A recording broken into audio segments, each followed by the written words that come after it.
कहानी की शुरुआत होती है विल शॉ नाम के एक बिजनेसमैन से, जो अपने परिवार के साथ छुट्टी मनाने के लिए स्पेन जा रहा था। जब वो एयरपोर्ट पहुंचा तो उसके पिता मार्टिन उसे लेने आए। वो एक आर्टिस्ट थे और बाप बेटे के बीच ज्यादा अच्छा रिश्ता नहीं था, पर फिर भी वे समुद्र की ओर निकल पड़े, जहाँ से उन्हें एक शिप में बैठकर अपने टूर की शुरुआत करनी थी। रास्ते में मार्टिन ने देखा कि विल हर वक्त अपने फोन पर ही लगा हुआ था। जब वे समुद्र किनारे पहुंचे तो विल की माँ लीजा और बाकी के परिवार ने उनका स्वागत किया। फिर रात को डिनर के समय पर भी विल लगातार अपना फोन ही चलाए जा रहा था, जिसे देखकर मार्टिन काफी चिढ़ गया। फिर अगले दिन मार्टिन पूरे परिवार के साथ समुद्र में अपनी कश्ती लेकर निकल गया, पर यहाँ भी विल फोन पर ही बिजी था और उसकी लापरवाही की वजह से विल के भाई जॉर्ज की गर्लफ्रेंड डारा को चोट लग गई।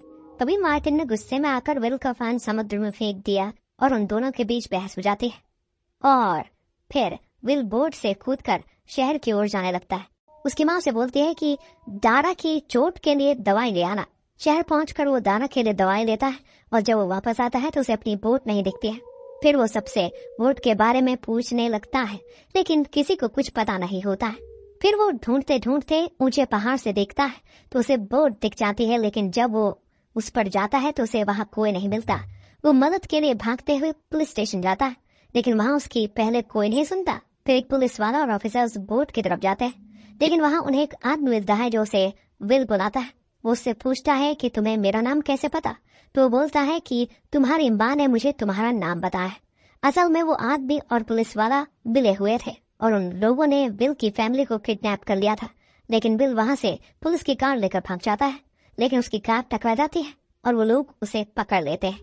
पुलिस वाले विल को मारने लगते हैं, लेकिन पीछे से मार्टिन आकर विल को बचा लेता है। विल जब उससे पूछता है कि माँ, डारा और जोश कहाँ है, तो उसके डैड बताते हैं कि वो गवर्नमेंट के खुफिया विभाग के लिए काम करता है। विल उससे पूछता है कि क्या ये आपकी वजह से हुआ? मार्टिन कहता है कि हाँ, शायद ऐसा हो सकता है। मार्टिन उसको बताता है कि जिन लोगों ने उनकी फैमिली को किडनैप किया है वो एक ब्रीफ केस के पीछे है, जो कि उसे एक असाइनमेंट पर मिला था। मार्टिन उसके बाद अपनी टीम लीडर जीन कैनक से मिलने के लिए मैड्रिड जाता है, जो उसे बोलती है कि उसके पास वो ब्रीफ केस नहीं है, लेकिन वो जानता था कि वो उससे झूठ बोल रही है।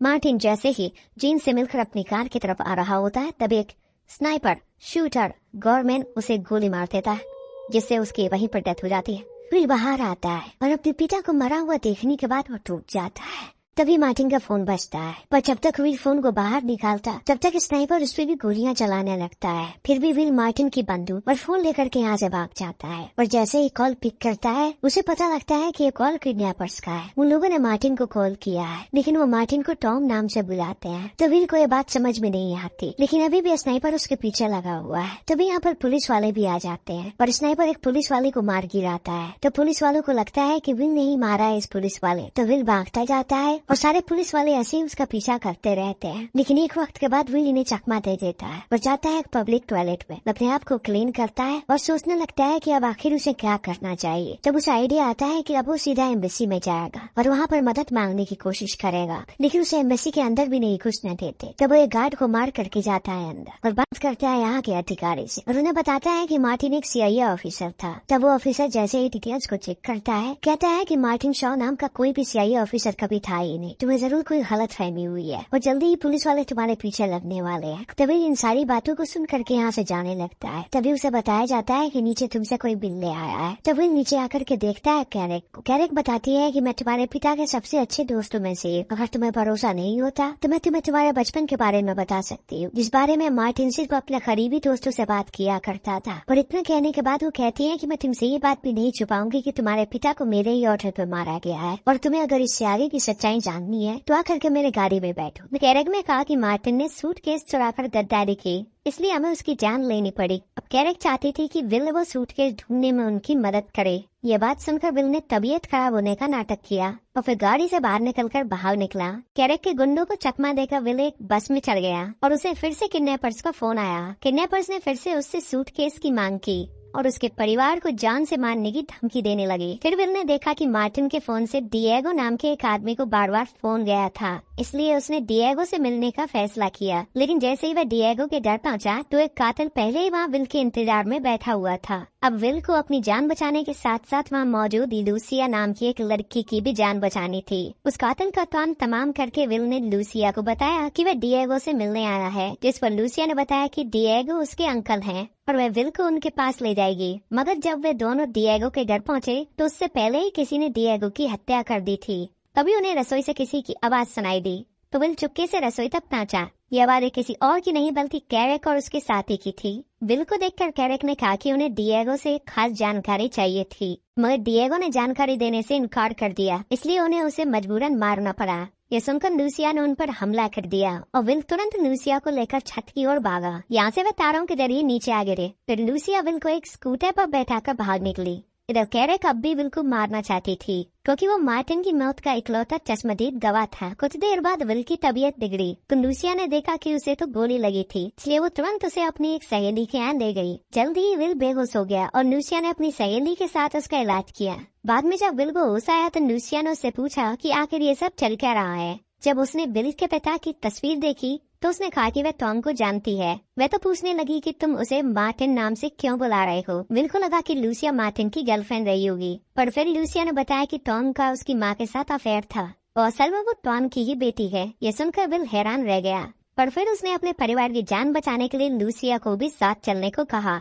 लेकिन यह मिशन बेहद खतरनाक था, इसलिए लूसिया ने साथ चलने से इनकार कर दिया। पर उसने विल को एक पता बताया जहाँ वह अपना मिशन पूरा करने के बाद उससे मिल सकता है। इसके बाद विल सीधा किडनैपर के बताए पते पर पहुँच गया। वहाँ विल को एक गाइड मिलता है जो उसे अपने साथ लेकर चलने लगा। और गाड़ी में बैठते ही कुछ लोगों ने विल के ऊपर हमला करके उसे बेहोश करके बांध दिया। बाद में जब विल को होश आया तो वह एक कमरे में था जहाँ उसका परिवार कैद था। फिर किडनैपर ने उसे बताया कि मार्टिन के पास एक सूटकेस था जो कि CIA को चाहिए था। लेकिन फिर मार्टिन को लगा कि CIA के अंदर कुछ ऐसे गद्दार लोग हैं जो इस सूटकेस का गलत इस्तेमाल करके पूरी दुनिया में तबाही मचा सकते हैं। उससे पूछता है तो मार्टिन को किसने मारा। विल उन्हें बताता है कि उन्हें खुद के साथियों ने और मुझे भी मारने की कोशिश की। उसे बताता है कि शायद वो तुम्हारे पीछे इसलिए पड़े हैं क्योंकि तुम और तुम्हारी फैमिली गवाह है। वो उससे बोलता है कि तुम्हारे पिता के हत्यारे तुम्हारी फैमिली को मारना चाहते हैं, लेकिन उन्हें कोई बचा सकता है तो वो है मेरी कैट। तो वो से एक डील करता है कि तुम बाहर रहो ताकि वो बाहर रहे, क्योंकि उस इंफॉर्मेशन को खरीदने वाले काफी है मार्केट में। अब विल क्लब में जाता है तो वहाँ जाकर लूसिया से मिलता है। उसे सब बताता है कि हमें जल्द ही कुछ करना पड़ेगा क्योंकि सौदा आज ही होने वाला है। उस क्लब में वो शूटर भी होता है जिसने मार्टिन को मारा था, लेकिन लूसियन के क्लब वाले दोस्त उसे पकड़ लेते हैं, लेकिन वो उसे कोई इन्फॉर्मेशन नहीं बताता। फिर एक प्लान बनाता है जिसमें वो शूटर को भागने का मौका देते हैं।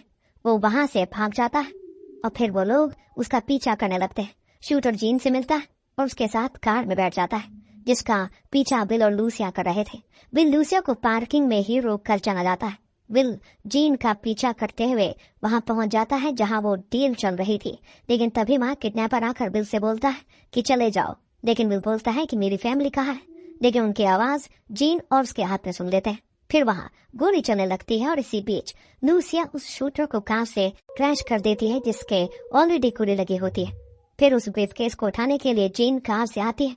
जैसे ही वो ब्रीफकेस उठाती है तो देखती है कि वो शूटर मर चुका है, जिसे देखकर वो बहुत गुस्से में आ जाती है और वहाँ से ब्रीफकेस लेकर भाग जाती है। लेकिन विल अभी भी उसका पीछा कर रहा है। उसे कैसे भी ब्रीफकेस चाहिए। कैरेक भागती जाती है और वो उसका पीछा करते जाता है। इसी बीच एक जगह पर कैरेक गाड़ी रोक देती है और अंधाधुन सिविलियंस पे गोलियां चलाती है। उसे अब किसी बात का कोई भी खौफ नहीं है। उसे कैसे भी यहाँ से भागना है, चाहे जो कुछ भी हो जाए। तभी उसके पीछे आ जाता है, लेकिन उसकी गाड़ी का बैलेंस खराब होता है और उसकी गाड़ी पलट जाती है। तो विल बुरी तरीके से घायल हो जाता है। फिर भी वो बाहर निकलने लगता है और इस एक्सीडेंट के कारण लूसिया बेहोश हो गई है। तभी यहाँ पर कैरेक आ जाती है हाथ में बंदूक लेके, लेकिन वो विल को मारती उससे पहले जहीर मार गिराता है कैरेक को और ब्रीफकेस लेकर के यहाँ से भागने लगता है अपने आदमियों के साथ। लेकिन भागने से पहले वो बता देता है विल को कि उसका परिवार कहाँ पे है और यहीं पर कैरेक की लाश पड़ी हुई है। तो विल यहाँ से निकलता है और पहुँच जाता है अपने परिवार के पास। अभी भी सारे लोग सुरक्षित हैं, जिन्हें देख करके विल बहुत ही ज्यादा खुश होता है। लेकिन इसी बीच उसकी मुलाकात होती है CIA के एक ऑफिसर से, जो विल को बताता है कि तुम्हारे पिता सबसे बेहतरीन ऑफिसरों में से एक थे। मुझे नाज होता तुम पे कि तुमने इस गुत्थी को सुलझाया। अब वो ब्रीफकेस भी हमारे पास है। मैं चाहता हूँ कि तुम भी CIA के साथ काम करो। तुम्हारे अंदर भी तुम्हारे पिता वाली बात है। तो विल कहता है कि वो इस बारे में सोचेगा और वापस चला आता है हॉस्पिटल में, जहाँ पर लूसिया घायल पड़ी है। तब वो जॉश को कहता है कि वो हमारी बहन है। लॉरी लूसिया के पास ही बैठी है क्योंकि उसे भी पता लग गया कि लूसिया अब उनके परिवार का हिस्सा है। अब ये सारे लोग एक साथ ही रहने वाले हैं और इसी के साथ ही फिल्म यहीं पे खत्म हो जाती है।